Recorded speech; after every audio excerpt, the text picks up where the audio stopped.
Assalamualaikum warahmatullahi wabarakatuh. Halo teman-teman semuanya. Kenalin, aku Amba Wulan, prodi di Tiga Akuntansi kelas 2B.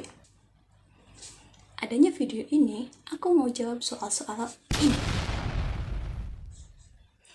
Tapi walau begitu, aku jadi tahu beberapa hal yang sebelumnya tidak aku ketahui atau kurang aku ketahui. Nah, langsung saja kita ke soal nomor 1. Ini dia soalnya. Dan ini dia referensi jawabannya. Langsung saja kita ke jawabannya. Kalau kita bicara tentang iman, Islam, dan ihsan, sebenarnya ketiga itu tidak bisa dipisahkan. Iman adalah keyakinan di dalam hati, Islam adalah wujud ketaatan kita lewat ibadah, dan ihsan adalah kualitas terbaik dalam menjalani semuanya. Jadi, salat dan puasa itu bukan cuma ritual, tetapi harus membentuk akhlak kita dalam kehidupan sehari-hari. Kalau seseorang rajin ibadah tapi masih suka bohong, curang, atau menerima suap, berarti ibadahnya belum benar-benar membentuk diri. Dalam Islam, kesolehan ritual harus sejalan dengan kesolehan profesional. Artinya, orang beriman harus jujur, amanah, dan adil dalam bekerja. Dengan begitu, hidup kita tidak hanya baik di dunia, tetapi juga bernilai untuk akhirat.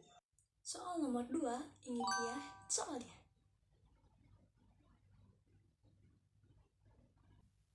Dan ini dia referensi jawabannya. Langsung saja kita ke jawabannya. Tauhid adalah fondasi pertama dalam diri seorang muslim, yang akan tercermin dalam seluruh aktivitasnya, termasuk dalam pekerjaan sebagai akuntan. Tauhid berfungsi sebagai benteng pertahanan seorang muslim untuk melakukan kebaikan dan menjaga diri dari kejahatan, termasuk godaan untuk melakukan creative accounting atau manipulasi laporan keuangan. Secara teologis, seorang akuntan memiliki tanggung jawab dari 3 sisi, kepada lingkungannya, kepada dirinya sendiri, dan kepada Allah Subhanahu wa Ta'ala. Artinya, laporan keuangan yang dibuat bukan hanya bentuk pertanggungjawaban kepada manajemen atau pemegang saham, tetapi juga pertanggungjawaban kepada Allah sebagai pemilik hakiki dari seluruh aset dan harta yang dilaporkan. Dari kesadaran inilah lahir konsep muraqabatullah, yaitu perasaan selalu diawasi oleh Allah dalam setiap waktu dan tempat. Seorang akuntan yang memiliki tauhid kuat akan menyajikan laporan yang informatif, jujur, dan sesuai realita. Karena ia menyadari bahwa tekanan dari manajemen bersifat duniawi dan sementara, sedangkan pertanggungjawaban kepada Allah bersifat kekal. Soal nomor 3, ini dia soalnya. Dan ini dia referensi jawabannya. Langsung saja kita ke jawabannya.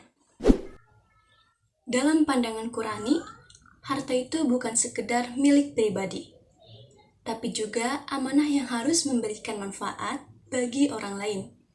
Karena itu, akuntansi tidak boleh hanya berfokus pada angka saja, tapi juga harus punya nilai sosial. Disinilah peran akuntan muslim menjadi sangat penting, terutama dalam pengelolaan zakat dan wakaf.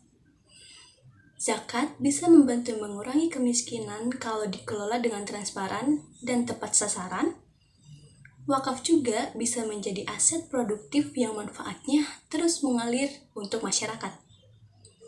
Jadi, akuntansi sosial dalam Islam bukan hanya soal mencatat, tapi juga soal menghadirkan keadilan dan kebermanfaatan. Akuntansi muslim punya peran besar untuk menjembatani nilai agama dengan nilai praktik profesional. Soal nomor 4, ini dia soalnya. Dan ini dia referensi jawabannya. Langsung saja kita ke jawabannya. Di tempat kerja, kita pasti akan bertemu dengan orang yang berbeda suku, budaya, dan agama. Sikap yang paling tepat adalah inklusif, saling menghormati, dan tetap profesional. Inklusif bukan berarti kita harus mengorbankan akidah atau syariat. Justru, sebagai muslim, kita harus bisa bekerja sama dengan siapapun tanpa kehilangan identitas keislaman kita. Kita bisa menghargai orang lain, menjaga sopan santun, dan tetap adil dalam bekerja. Islam juga mengajarkan bahwa perbedaan itu bukan alasan untuk bermusuhan, tetapi kesempatan untuk saling mengenal dan bekerja sama.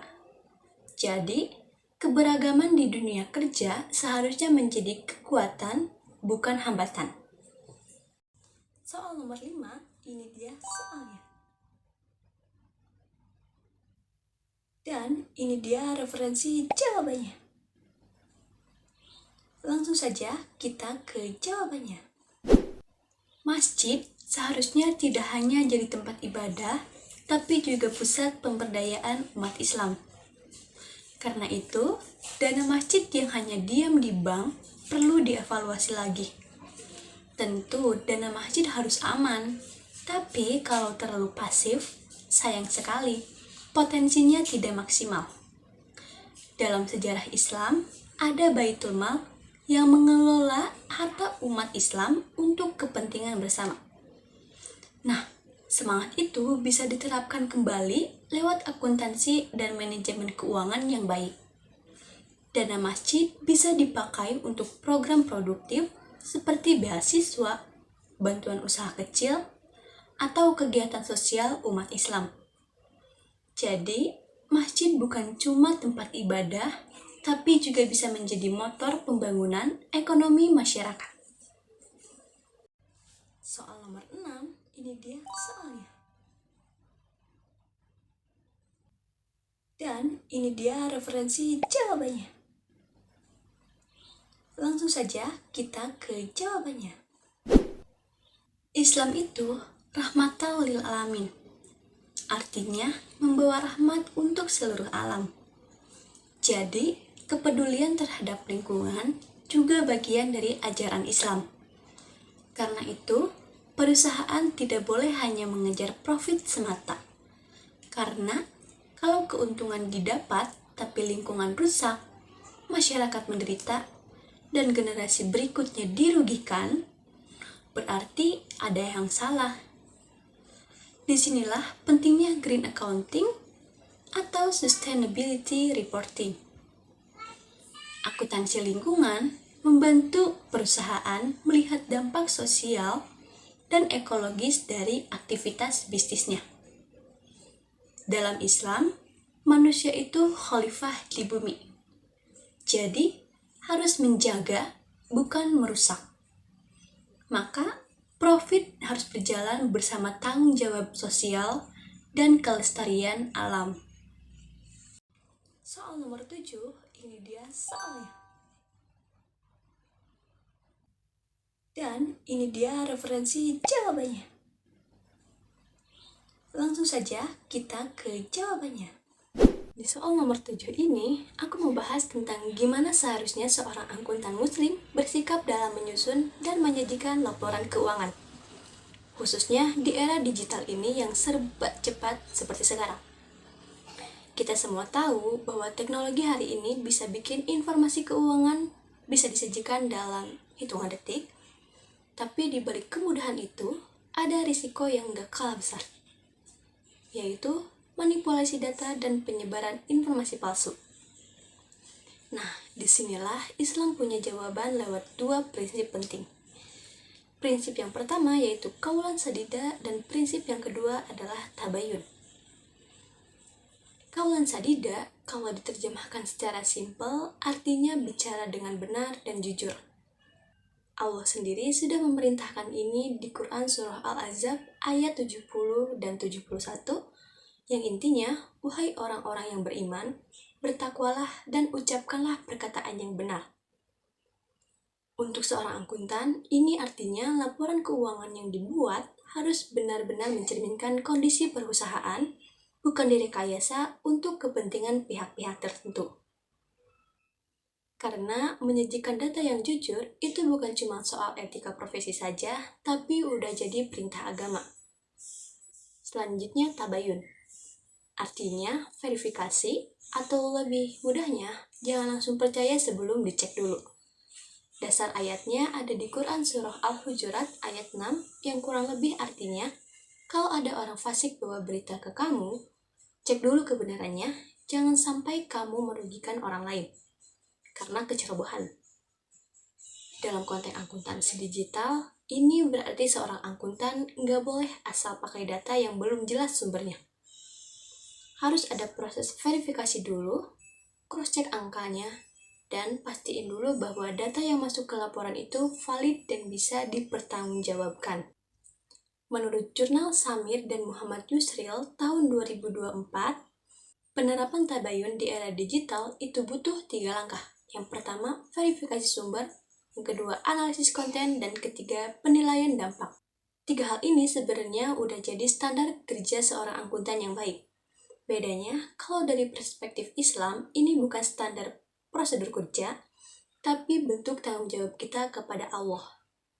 Nah, intinya, akuntan muslim yang pegang teguh kaulan sadida dan tabayun, itu bakal jadi benteng dari manipulasi data dan asimetri informasi. Karena dia sadar bahwa laporan yang dia buat bukan cuma dibaca oleh atasan atau investor, tapi juga dipertanggungjawabkan di hadapan Allah. Dan soal yang terakhir, yaitu soal ke-8, ini dia soalnya. Dan ini dia referensi jawabannya. Langsung saja kita ke jawabannya. Ada sesuatu yang sering kita lupain, yaitu sejarah kontribusi Islam dalam ilmu akuntansi dan kenapa akuntansi syariah itu penting banget di era sekarang. Selama ini, kita belajar akuntansi dengan sistem double entry yang dikreditkan ke Luca Pacioli, seorang pendeta Italia yang nulis buku Summa de Arithmetica tahun 1494. Tapi ternyata, jauh sebelum Pacioli, dunia Islam sudah lebih dulu punya sistem pencatatan keuangan yang sangat rapi dan terstruktur. Menurut Iva Sabrina dalam jurnalnya yaitu kontribusi Islam terhadap akuntansi, Al-Quran sudah diturunkan pada tahun 610 Masehi yang artinya 800 tahun lebih awal dari buku Pacioli. Dan yang lebih mengejutkan, ada seorang ilmuwan muslim yang bernama Abdullah Al-Mazindarani yang pada tahun 1363 Masehi atau 131 tahun sebelum Pacioli sudah merumuskan sistem akuntansi lengkap dengan pembukuan 12 kolom. Jadi, klaim Pacioli adalah penemu double entry accounting itu sebenarnya nggak adil secara historis. Bahkan, pada masa kekhalifahan, akuntansi Islam sudah diklasifikasikan ke dalam berbagai spesialis, mulai dari akuntansi peternakan, pertanian, konstruksi, sampai auditing. Ada juga sistem buku besar yang canggih dan yang paling keren, setiap laporan keuangan harus dimulai dengan bismillah sebagai bentuk pertanggungjawaban kepada Allah Subhanahu wa Ta'ala. Nah, lantas kenapa akuntansi syariah itu penting di era modern sekarang? Menurut jurnal Pentingnya Akuntansi Syariah di Era Modern oleh Ika Darmayuni dan kawan-kawannya, kita semua ingat skandal Enron dan Arthur Andersen di tahun 2000-an yang sangat mengguncang dunia itu. Nah, itu adalah bukti nyata bahwa akuntansi konvensional tanpa nilai moral bisa hancur. Akuntansi syariah hadir sebagai solusi karena seorang akuntan syariah tidak hanya takut dengan atasan atau audit eksternal saja, tapi dia sadar bahwa semua tindakannya akan dipertanggungjawabkan di hadapan Allah Subhanahu wa Ta'ala. Prinsip dasarnya ada 3, pertanggungjawaban, keadilan, dan kebenaran. Ketiganya bersumber langsung dari Quran Al-Baqarah ayat 282, ayat terpanjang dalam Al-Quran yang secara khusus mengatur tentang pencatatan transaksi. Ini bukan kebetulan, ini bukti bahwa Islam sudah peduli dengan transparansi keuangan sejak 14 abad yang lalu.